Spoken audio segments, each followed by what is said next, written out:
కావ్యకంఠ గణపతి ముని అరుణాచలం వెళ్ళారు, తిరువన్నామలై వెళితే వారితో పాటు వారి తమ్ముడు కూడా వచ్చాడు. ఆయనకి జఠరాగ్ని ఎక్కువ.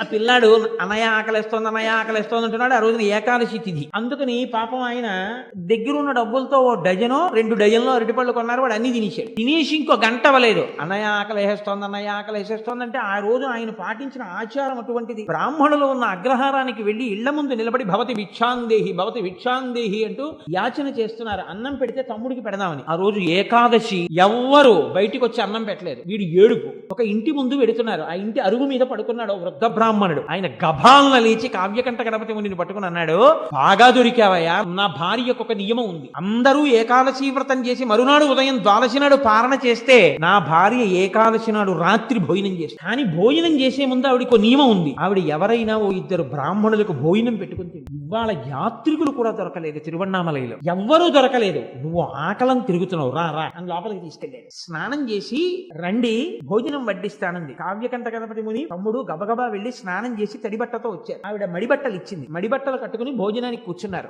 షడ్రసోపేతమైన భోజనం పెట్టింది ఆవిడ. భోజనం అంతా తినేసిన తర్వాత పెద్దలు ఇంటికి భోజనానికి వస్తే చందనం పెట్టాలి పక్కన. వారు భోజనం అంతా అయిపోయిన తర్వాత చందనం చేతికి రాసుకుని లేవాలి. ఇప్పుడు ఆవిడ చందనం పెట్టింది. కావ్యకంఠ గణపతి ముని తమ్ముడు చందనం రాసుకున్నారు. ఆవిడ తాంబూలం ఇచ్చి, వీళ్ళు కడుపుల నిండా తినేశారేమో, కళ్ళు పడిపోతున్నాయి, అమ్మా ఇంకా ఎక్కడికి తిరగలేము, ఇవాళకి అరుగు మీద పడుకుంటామమ్మా అన్నారు. పడుకోండి అని తలుపేసి పడుకుని నిద్రపోయారు. ఆ పడుకున్న నిద్రకి సూర్యోదయం అవుతుంటే తెలివొచ్చి ఇద్దరు ఒక్కసారి నిద్ర లేచారు.